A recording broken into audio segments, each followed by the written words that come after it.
Aujourd'hui, nous allons apporter un message en stéréo, dont je vais faire l'introduction, et puis ma petite chérie qui est partie dans son bureau donnera la suite. Ça vous va?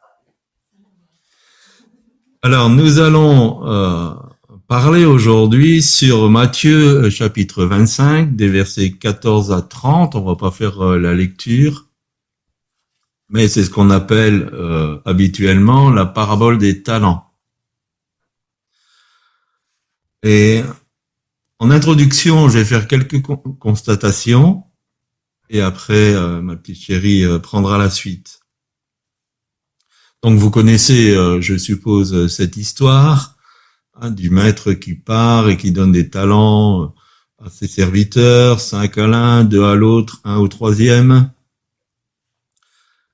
Et la première constatation qu'on peut faire, c'est que tous ont reçu quelque chose.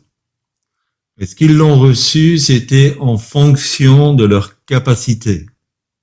En fonction, le mot grec c'est dynamis, en fonction de leur pouvoir, de leur puissance, de leur capacité.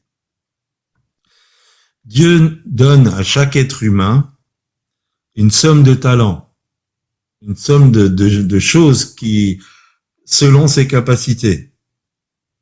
Et l'important pour nous, c'est de discerner quels sont les nôtres. Qu'est-ce que Dieu nous a donné comme talent? Ce talent vient du maître.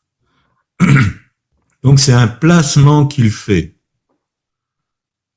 Le maître fait un placement en nous. Il s'investit en nous. La deuxième constatation qu'on peut faire, c'est que le bénéfice, le fruit du talent est pour Dieu. Les serviteurs ont œuvré pour leur maître, pas pour eux-mêmes. À un moment donné, le talent est rendu au maître, puisque c'est sa propriété. Et donc, le bénéfice du talent, tout le bénéfice du talent revient à Dieu et à son royaume. Et je pense que ça, c'est une constatation qui est importante. C'est que quand Dieu investit en nous un talent, c'est pour un bénéfice pour lui et pour le royaume de Dieu. Et la troisième constatation que j'aimerais faire, c'est que nous avons deux exemples positifs et un exemple négatif. Aux exemples positifs, le maître dit qu'ils ont été fidèles dans une petite chose. Voilà. Tout est relatif parce que la petite chose, c'est que un seul talent valait 10 ans de travail pour un ouvrier agricole. Donc celui qui a reçu 5 talents, il avait reçu 50 ans de salaire. Mais pour Dieu, c'était une petite chose. Ils partent vers un élargissement après. Pourquoi? Parce qu'ils ont démontré dans cette démarche avec les talents leur fidélité. Et ça encourage Dieu de leur faire confiance.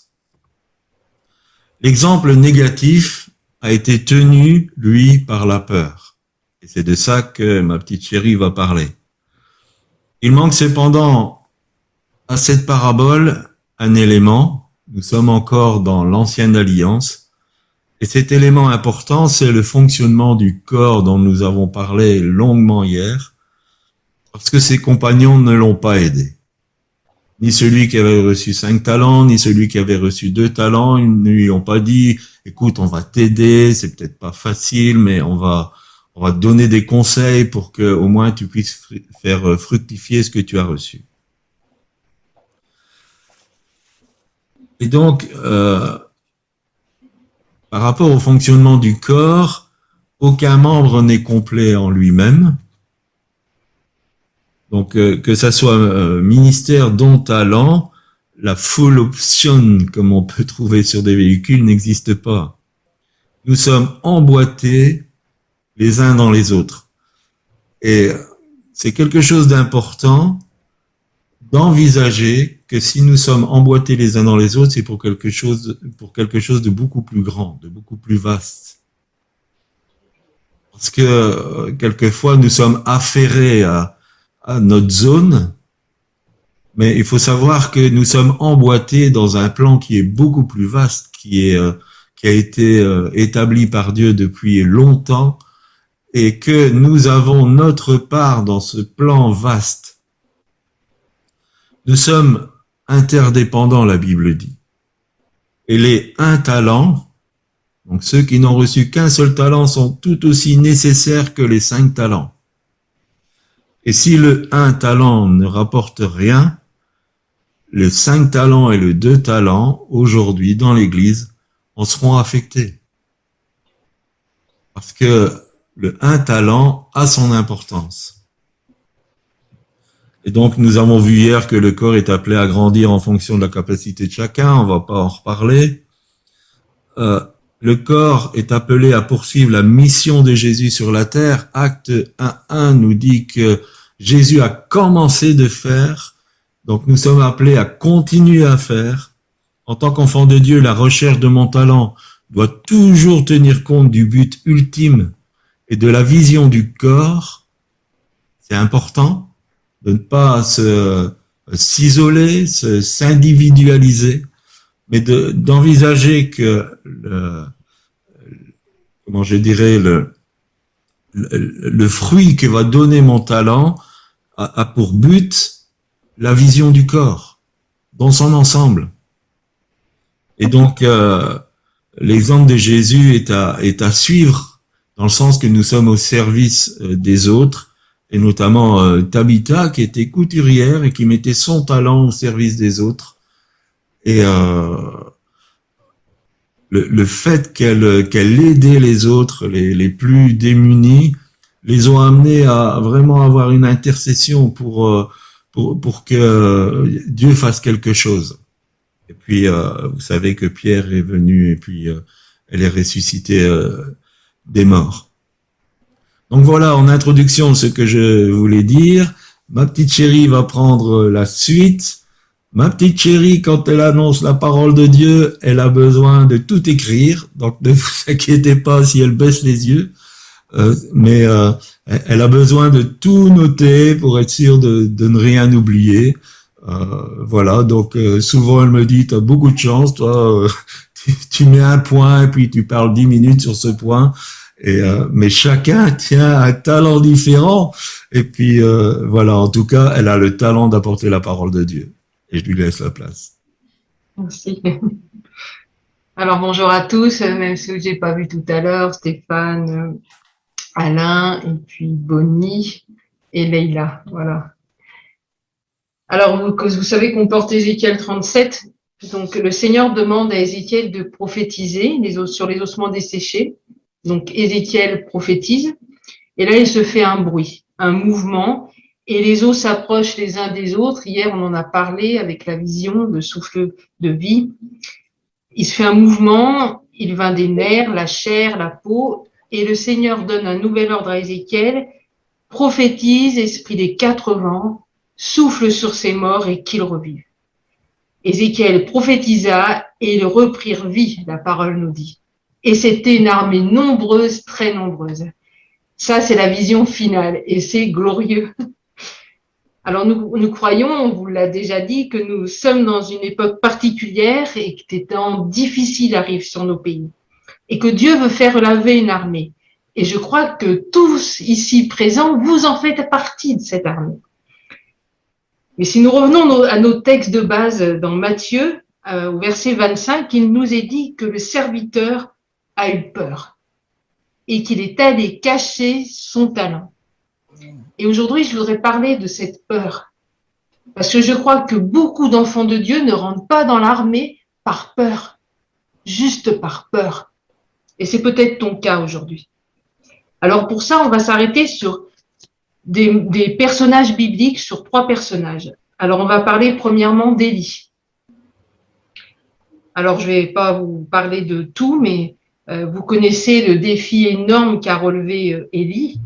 Il avait fait rassembler tout Israël, mais aussi 450 prophètes de Baal et 400 prophètes d'Astarté qui mangeaient à la table de Jézabel. Vous connaissez tous cette histoire. Donc les voilà tous réunis à la montagne du Carmel. Élie met toutes ces personnes au défi afin de leur démontrer qui est le vrai Dieu. Vous vous rappelez avec l'eau et tout ça. Vous connaissez l'histoire et si vous ne la connaissez pas, je vous invite à la lire dans 1 Roi au chapitre 18. Aussi, devant tous ces faux prophètes et devant Israël, Dieu démontra qu'il était Dieu. Et le peuple vit cela et tombèrent sur leur visage et dirent, c'est l'Éternel qui est Dieu. Et à la suite de cela, Élie égorgea tous les faux prophètes. Jézabel, elle a appris cela, elle a appris la nouvelle, et elle a envoyé un message au grand prophète Élie pour lui dire qu'elle allait faire de sa vie comme il avait fait avec ses prophètes. Et alors, qu'est-ce qu'a fait Élie? Lui qui venait de mettre au défi 850 faux prophètes. Élie s'enfuit. C'est surprenant pour un homme comme ça qui vient de vivre la gloire de Dieu. Il eut peur. Il a eu peur des menaces de Jézabel et donc il alla dans le désert et demanda la mort.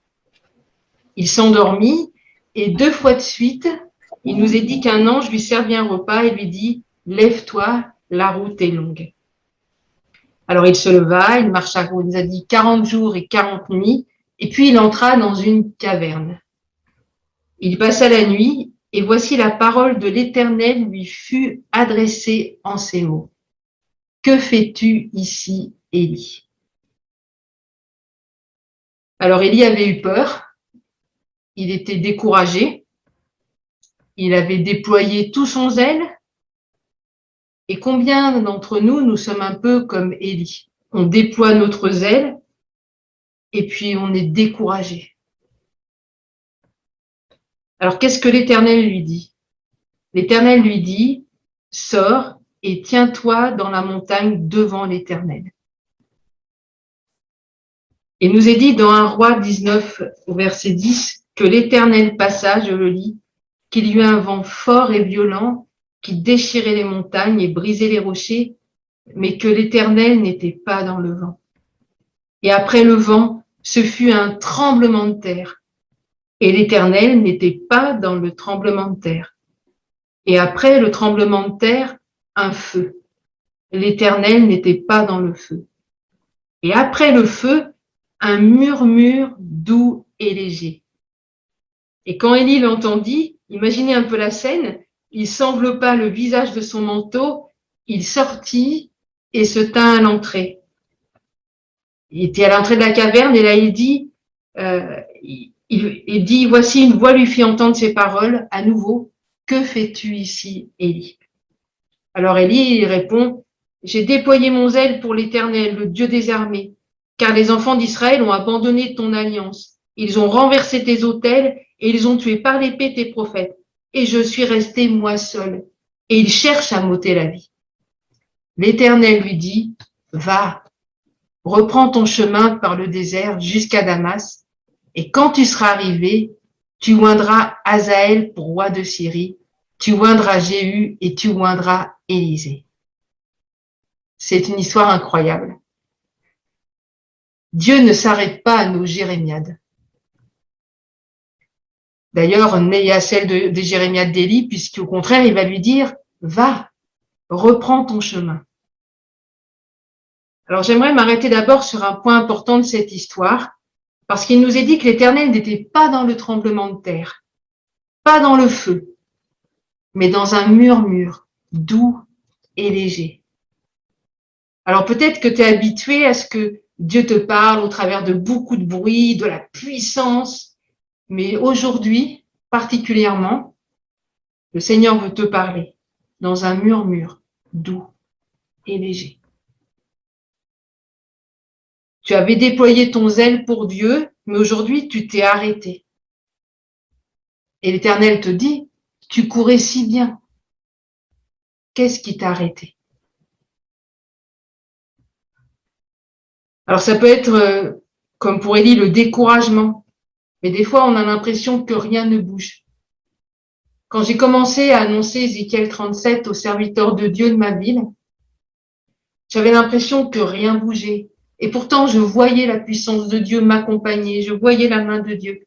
Mais j'avais l'impression qu'après, il n'y avait rien qui se passait. Et puis un jour, j'ai appris que, eh bien, tous les serviteurs de Dieu que j'avais rencontrés, un certain nombre se rencontraient ensemble depuis ce temps. Et qu'ils ont commencé à décider à travailler ensemble. Je l'ai appris une fois qu'ils avaient mis ces choses en place. Je savais pas. Et je pensais que rien ne se passait. Mais Dieu, lui, dans les coulisses, il travaillait. Alors ne te décourage pas. Même si tu as l'impression que rien ne se passe, il se passe quelque chose. Quand on fait l'œuvre de Dieu, quand on met son talent en marche, qu'on le met à la disposition entre les mains de Dieu, il se passe quelque chose. Donc ne te décourage pas. Après, eh bien, le prophète Élie, il avait vécu un moment incroyable. Il avait vu la gloire de Dieu, le feu qui descend, la gloire se manifeste. Et alors nous, par moments, on a des moments d'exaltation. Et on avait vécu une fois avec d'autres fois, mais celle-ci était très particulière, une semaine, Claudie et moi, et jour après jour, on a vu la gloire de Dieu, ça pétait dans tous les sens. On voyait des guérisons, on voyait des gens délivrés, on était invités à des choses que t'étais même pas prévues, les gens nous appelaient, enfin, on a vécu une semaine de fou. Et alors après, l'or tombé, bouf, on a l'impression que tout s'arrête. C'est l'horreur. Il faut revenir un peu dans notre routine. Et alors là, on a l'impression qu'il n'y a plus rien. Mais Dieu est toujours à l'œuvre. Même si on ne voit plus tous ces miracles, toutes ces choses se passer, Dieu est encore à l'œuvre. Alors bien sûr, après, vous rencontrez la guerre, vous avez des oppositions, vous avez l'ennemi qui essaie de vous attaquer, et puis vous avez tous les pompiers de service. Vous savez, vous connaissez ces gens à qui vous parlez, ouais, j'ai vécu un moment extraordinaire, ouais, tu sais. Mais non, gardez ça en vous, gardez ces perles en vous de ce que Dieu a fait. N'abandonnez pas et ne laissez pas ça dans les mains de l'ennemi. Gardez précieusement, parce que ça va vous aider à tenir dans les temps qui vont suivre. Après, comme Élie, tu as un don, tu vois que ça porte du fruit peut-être, ça marche, puis d'un seul coup, l'opposition se lève, vroom, tel un mur. Je ne sais pas si ça vous est déjà arrivé, mais nous, ça nous est arrivé plusieurs fois. Et je me souviens, on avait eu un temps de rassemblement, on nous avait invités dans une ville, et puis là, le Seigneur a fait quelque chose d'incroyable. On est arrivé là, et puis on a vu les gens qui commençaient à rentrer. Et on s'est dit, il va se passer quelque chose, c'est pas possible. On sentait quoi intérieurement qu'il allait se passer quelque chose. Et comme de fait, il s'est vraiment passé quelque chose. On a vu la gloire de Dieu. C'était, tu vas en parler un petit peu? Non? Non, vas-y, t'expliques bien. Explique bien. C'était le feu, c'est clair. Voilà, c'était le feu, on a vraiment vécu quelque chose. Et en fait, on a vécu donc pareil, des gens des libérés, des gens qui étaient visités. En fait, les gens voulaient plus décoller de la salle. On a vécu quelque chose d'incroyable et on n'y était absolument pour rien. Vraiment, la manifestation de Dieu était là, deux accords de guitare, et boum, c'est parti. Dieu était présent et quand Dieu est présent, tout se passe. On n'y est absolument pour rien. Juste pour donner une idée, la présence du Saint-Esprit était tellement palpable qu'il y avait des petites filles, 7-8 ans, qui suivaient la mouvance de l'Esprit avec leurs mains. Oui, en même temps, elles faisaient les choses en même temps, alors qu'elles pouvaient pas savoir ce que l'une allait faire par rapport à l'autre. Enfin, on a vécu tout un tas de choses incroyables. Et puis, on a appris après que des gens qui étaient rentrés, la plupart, ils n'étaient pas charismatiques. Et dedans, il y avait un prêtre. Mais donc voilà, donc la manifestation s'est faite, Dieu a fait des choses incroyables et tout. On a eu des témoignages qui ont suivi plus merveilleux que les uns que les autres de ce que Dieu avait fait. Et puis après, l'opposition s'est levée. Et alors là, il y a des gens, on va dire des responsables ecclésiales qui ont trouvé que c'était pas normal. C'était on a vécu un mur d'opposition et là on s'est dit mais pourquoi Seigneur, t'as fait tellement de choses, c'était décourageant au possible parce qu'on avait vu la gloire de Dieu, tous ces gens, ils avaient vécu des choses. Et puis après, il y a eu des autorités qui sont venues éteindre ce feu et c'était vraiment difficile. Et on était fortement découragés. Et donc Dieu, il voit notre découragement et il voit aussi nos peurs, mais il nous dit aujourd'hui, si c'est ton cas, si tu vis ces choses, le découragement que tu fais, puis des fois même tu vois, on t'avance, puis derrière, patata, l'ennemi, il est là, il attaque.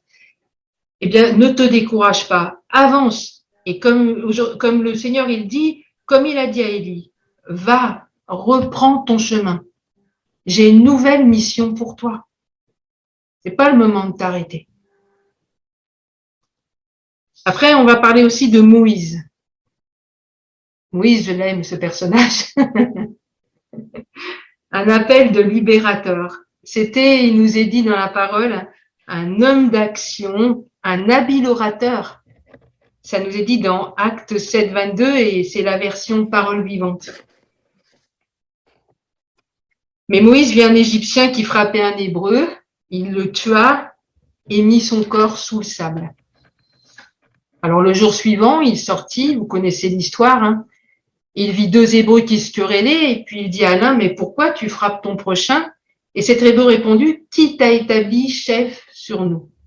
Penses-tu me tuer comme tu as tué l'Égyptien? Et là, il nous est dit que Moïse eut peur.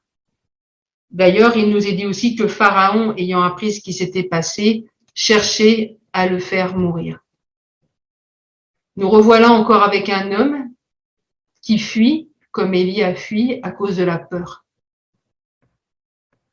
Alors il s'est enfui et il a vécu en exilé pendant 40 ans, dans un désert, jusqu'au jour où il vit un buisson ardent qui ne se consumait pas. Et Dieu l'appela du milieu du buisson ardent. Moïse, Moïse. Et il répondit, me voici. Et Dieu lui dit, eh bien, j'ai vu la souffrance de mon peuple et je vais t'envoyer et tu feras sortir mon peuple. Donc voilà notre Moïse qui reçoit sa mission. Et quelle mission! Mais Moïse dit à Dieu, mais qui suis-je? Ah Seigneur, je ne suis pas un homme qui ait la parole facile. Et ce n'est ni d'avant, ni d'hier, ni d'avant-hier. Ni même depuis que tu parles à ton serviteur, car j'ai la bouche et la langue embarrassées. Alors qu'il nous était dit que c'était un homme qui était habile de la parole. Dieu lui dit, je serai avec toi. Moïse, ce grand Moïse, ne savait plus qui il était. Il avait perdu toutes ses capacités en apparence, en tout cas. Il avait fui devant la puissance de Pharaon, devant la puissance de l'ennemi. Des fois, l'ennemi, il frappe fort. Il frappe fort. Et on peut se retrouver dans des déserts. Et pour ma part, moi, je me suis retrouvée dans un temps de ma vie dans un désert très aride. Et pendant ce temps de désert, je dirais que on perd toutes nos illusions. Une part sur nous-mêmes. Et puis, même si on n'abandonne pas Dieu, quelque part, on veut plus servir Dieu, on croit plus que c'est possible, on croit plus que on sera peut-être un jour amené à faire quelque chose pour Dieu. C'est un temps vraiment difficile. Et l'ennemi, en fait, ce qu'il veut, c'est au travers de ce désert aussi, même s'il est permis par Dieu et que Dieu utilise ce désert pour nous façonner, c'est l'école aussi, le désert. Mais quelque part, l'ennemi aussi n'a de cesse d'essayer de nous faire douter de notre identité d'enfant de Dieu. Il l'a fait avec Jésus, il va pas se gêner avec nous. Et en ce qui me concerne, pour ma part, il a frappé fort, très fort. Et j'ai perdu tous mes repères. J'ai perdu tout ce qui faisait ma force, on va dire, un peu ma gloire. J'ai été complètement démolie. Et puis, il y avait quelque chose qui restait en moi malgré tout.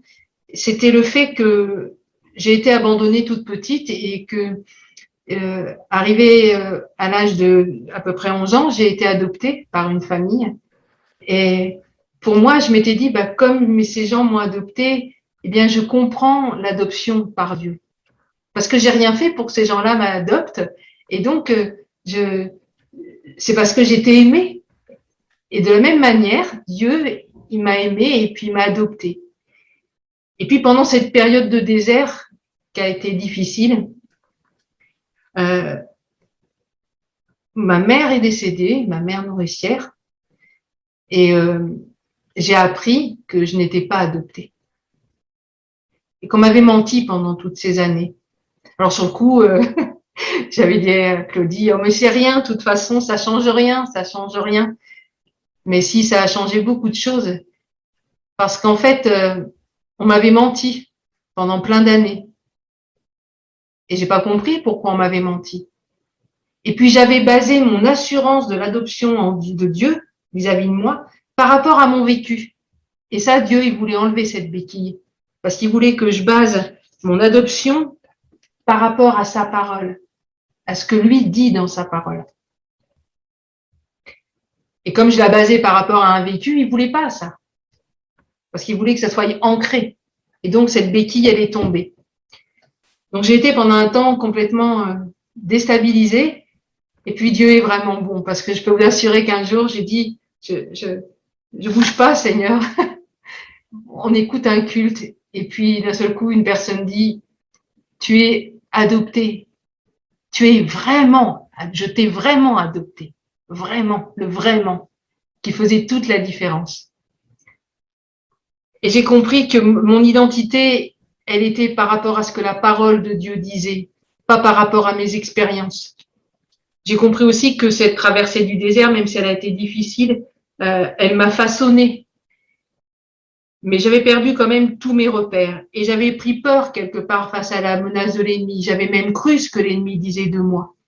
À un moment donné, des fois, on croit ce que l'ennemi dit de nous. Es-tu réellement fille de Dieu? Il peut nous arriver de douter. Et là, l'ennemi, quelque part, il gagne. Il faut refuser ça, c'est important. Donc aujourd'hui, si aujourd'hui le Seigneur te pose cette question, est-ce que tu sais qui tu es en Christ? Ou est-ce que l'ennemi, il peut encore jouer avec cette identité? Quels dons sont en toi? Est-ce que tu es comme Moïse et que tu dis, bah, j'ai rien, je suis capable de rien? Alors, l'ennemi qui a voulu te tuer, est-ce qu'il a réussi? Parce que pour beaucoup d'enfants de Dieu, physiquement, on est toujours là. Mais nos espoirs, nos rêves, nos dons, est-ce qu'il a réussi à les tuer? Pour beaucoup d'enfants de Dieu, la réponse est oui. L'ennemi, il utilise une arme particulière pour cela, donc déjà le fait de nous faire douter de notre identité, mais il utilise beaucoup le rejet. Moïse avait vécu le rejet par ses frères parce qu'il avait fauté, donc il a dit vas-tu m'enterrer comme tu as enterré l'Égyptien. Il a vécu le rejet par sa famille adoptive puisque on lui a dit bon bah maintenant voilà, il voulait les tuer quoi. Donc ça, il y a eu aussi le rejet à ce niveau-là. Il a perdu tous ses repères, changement de pays, il arrive dans un pays aride, changement d'habitude parce qu'il avait le faste chez Pharaon, et là, d'un seul coup, il se retrouve dans un désert, un lieu inconnu, un lieu aride, tout doit être reconstruit. Il perd toute l'estime qu'il avait de lui, qu'est-ce qu'il est devenu? Il dit, je ne suis rien, je n'ai rien en fait. Alors peut-être que toi, tu te dis ça. Qu'est-ce que j'ai, moi, à apporter aux autres? Qu'est-ce que je suis, concrètement? Qu'est-ce que je suis? J'ai envie de te dire qu'aujourd'hui, c'est le jour choisi par Dieu pour te restaurer.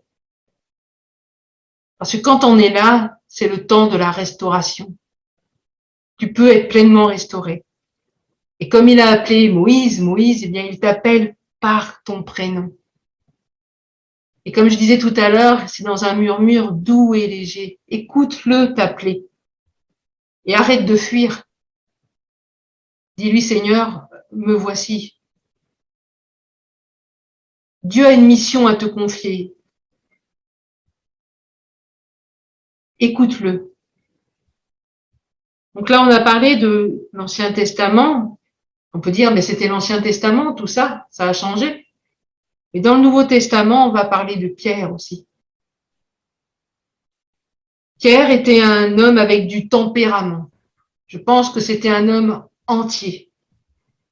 C'était un homme qui priait pour les malades étaient guéris, il chassait les démons au nom de Jésus, il s'est même démarqué en marchant sur l'eau. Sincèrement, il fallait en vouloir et il fallait y croire, parce que c'est pas forcément facile de sortir de la barque. Hein. Et c'est un homme qui avait dit à Jésus, je te suivrai Seigneur jusqu'au bout. Et sincèrement, je pense que quand il le disait, il le pensait. Il croyait vraiment qu'il le suivrait jusqu'au bout. Cependant, lors de l'arrestation de Jésus, une servante le reconnut et il renia Jésus 3 fois. Vous connaissez aussi cette histoire. Pourquoi est-ce qu'il a renié Jésus? La peur. Il a eu peur aussi, lui. Alors, je ne sais pas si vous pouvez imaginer l'état de Pierre après ce reniement, après cette chute. Renier Jésus, lui, il l'a fait de vive voix, en disant, je ne le connais pas, je ne connais pas cet homme. Mais nous, en tant qu'enfants de Dieu, combien de fois on renie Jésus par nos actes? Et combien d'entre nous, nous avons chuté? Je vous pose la question. Jésus, il avait dit un jour à ses disciples, c'est dans Matthieu 10, 33, « Mais quiconque me reniera devant les hommes, je le renierai aussi devant mon Père qui est dans les cieux. » Pierre, je suppose qu'il avait ça en boucle dans sa tête. Imaginez sa culpabilité. En fait, pour lui, tout était fini, c'était terminé, on n'en parlait plus. Il avait chuté, il ne pouvait même plus prétendre au salut. Je pense qu'il était blessé dans son âme, rempli de culpabilité et certainement, lui aussi, complètement désabusé par lui-même. Il a compris que sans Dieu, il était capable de rien. Alors, il est reparti dans son ancienne vie, puis il a repris son métier de pêcheur. Peut-être que c'est ton cas. Tu as abandonné l'idée de suivre Jésus et de le servir. Tu es reparti dans ta vie active. Et alors, qu'est-ce que va faire le Seigneur? Ce passage me touche parce qu'il est incroyable. Le Seigneur, il organise un rendez-vous. Et à 3 reprises, il va demander à Pierre, « Simon Pierre, m'aimes-tu » Et à chaque réponse de Pierre, Jésus va le mandater pour une nouvelle mission. Et vous constaterez que le Seigneur, il lui fait aucun reproche. Rien. Il aurait pu lui dire, « alors Pierre, qu'est-ce que tu as fait? Je te l'avais dit, hein. T'as vu, je te l'avais dit. J'avais raison. Tu dis m'aimer, pourtant, voilà ce que tu as fait. » Mais non, rien du tout. Pas un reproche de Jésus. Cela montre bien combien le Seigneur il veut restaurer ses enfants. L'amour que Dieu nous porte. Alors peut-être que toi qui m'écoutes, je ne sais pas, tu as chuté. Peut-être que par moments, la culpabilité, elle vient dans ton cœur te harceler. Et peut-être que tu n'es plus qu'un lumignon qui fume. Peut-être tu te sembles même prêt à t'éteindre complètement. Alors revenons un petit peu à Pierre. Peut-être qu'il a vécu le rejet par ses frères, parce qu'après, les autres, ils ont su sûrement qu'il l'avait renié, puis ils ont dit, t'as vu, toi, t'étais un beau parleur, tu disais des choses, tu allais suivre Jésus jusqu'au bout, puis t'as vu un peu ce que t'as fait. Même s'ils n'avaient pas fait mieux, mais bon, on sait comment ça se passe. En tous les cas, il s'est cru définitivement rejeté de Dieu. Et ça, c'est quelque chose, il n'y a pas pire. Il n'y a pas pire. que de se croire complètement coupé de Dieu, rejeté parce qu'on a chuté. Il n'y a pas pire. C'est comme un effondrement complet. En fait, si on est rejeté par Dieu, clairement, ça veut dire qu'on appartient à l'ennemi. Pierre, il savait tout ce que Jésus avait enseigné et toute sa personne était démolie. Alors, est-ce qu'aujourd'hui, toi, tu te sens rejeté par Dieu? Si c'est le cas, le Seigneur te dit, m'aimes-tu? Il ne te fait pas de reproches. Il te demande juste, m'aimes-tu? Et la bonne nouvelle, c'est que s'il y a une once d'amour dans ton cœur pour le Seigneur, tu peux reprendre vie. Dieu, il a encore des projets pour ta vie. Maintenant, on pourrait se demander, mais pourquoi toutes ces traversées de désert? Pourquoi tous ces hommes, ils ont traversé des déserts si terribles?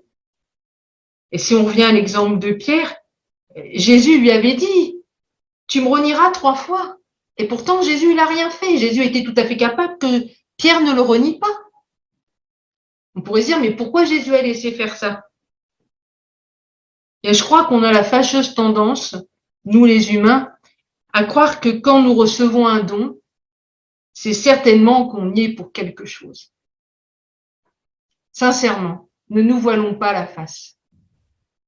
On a l'impression qu'on est méritant.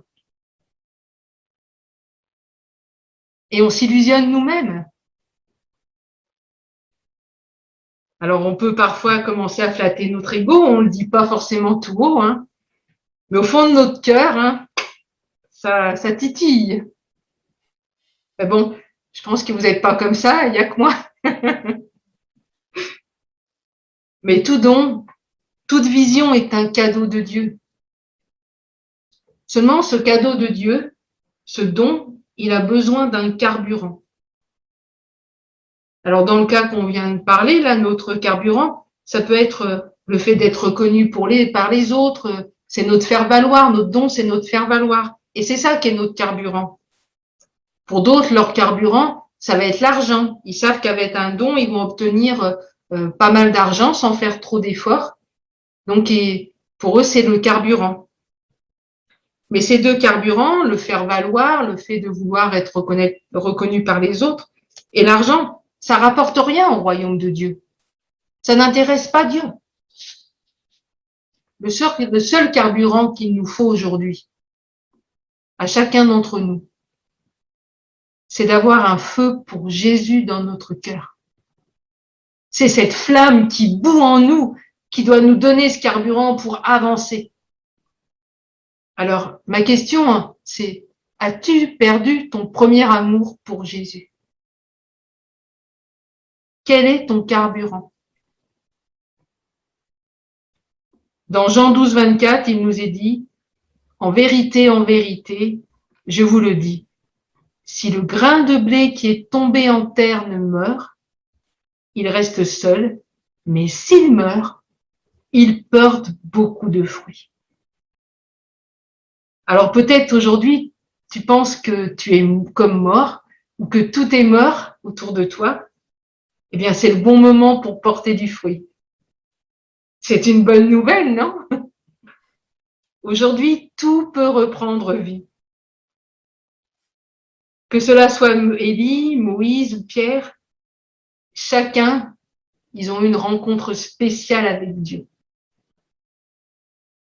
Un temps dans sa présence où ils ont entendu Dieu leur parler. Et je voudrais voir comment on va vivre ce temps. Nous avons tous 1000 occupations dans la journée. Je ne sais pas vous, mais on a 1000 occupations. Cependant, il est important de mettre à part chaque jour du temps pour écouter le Seigneur. Un temps en tête à tête. C'est un temps où on va lui partager notre cœur, mais aussi un temps où on va se mettre à son écoute. Parce que Dieu, il veut nous partager son cœur. Et c'est aussi pendant ces moments précieux que le Saint-Esprit va faire une œuvre de guérison, de restauration en nous. Alors, on entend souvent des prédicateurs nous dire « Dieu t'aime »,« Grâce, Dieu t'aime »,« Stéphane, Dieu t'aime ». C'est beau, c'est bon d'entendre que Dieu nous aime. Mais entendre Dieu nous dire qu'il nous aime, ça prend une toute autre dimension.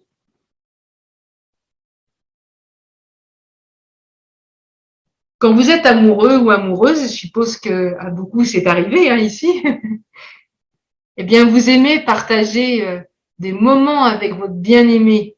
Vous avez envie de savoir ce qu'il a sur son cœur et puis vous avez envie de lui partager votre cœur. Eh bien avec Dieu, c'est pareil, puissance. Dieu, il est passionné par toi, par chacun d'entre nous. Et c'est ce qu'il veut faire. Il veut partager ces moments. Il a tellement hâte de partager ce rendez-vous avec toi. Alors que vous preniez Élie, Moïse, Pierre, ils ont tous les trois, ils ont dû faire quelque chose. Ils ont dû prendre une décision. Il nous est dit que Moïse alla vers le buisson ardent. Dieu, il y attendait. Élie, lui, il dut sortir de la caverne. Et peut-être que toi, aujourd'hui, tu es comme dans une caverne. Mais Dieu, il t'attend. Pierre, lui, il a dû aussi faire quelque chose. Il a dû aller à la rencontre de Jésus, qui l'attendait sur le rivage. Aujourd'hui, Dieu te dit, mon enfant, je t'attends. C'est le temps pour chacun de nous de retrouver ce feu, d'aller à la rencontre de notre Dieu. C'est l'heure de cette rencontre que comme nos trois héros de la foi, nous allons reprendre vie et que tu vas reprendre vie. Et après le découragement, la peur du rejet, la peur de ne pas être à la hauteur aussi, la peur de ce que les autres vont penser, peut-être même la peur de l'ennemi et de ce qu'il pourrait te faire aussi. Tout ça va quitter ton cœur. Parce que tu vas être comme dans ce chant que nous avons chanté tout à l'heure, dans ses bras d'amour, tout contre lui, contre son cœur. Et c'est là que tu vas retrouver ta pleine identité d'enfant de Dieu. L'usage des dons qu'il a placés en toi et l'autorité qu'il t'a donnée. Un jour, j'ai une vision, c'était comme un panoramique devant moi. J'étais sur une muraille et je marchais, je faisais comme le guet au-dessus de la muraille. Et puis, j'ai vu comme une armée arriver au loin. Et je me suis tournée à l'intérieur du château pour dire aux autres, il y a une armée qui arrive. Et quand je me suis tournée, il n'y avait personne. Et en regardant mieux, j'ai vu que c'était une armée alliée. J'ai dit, mais n'ayez pas peur, c'est une armée alliée.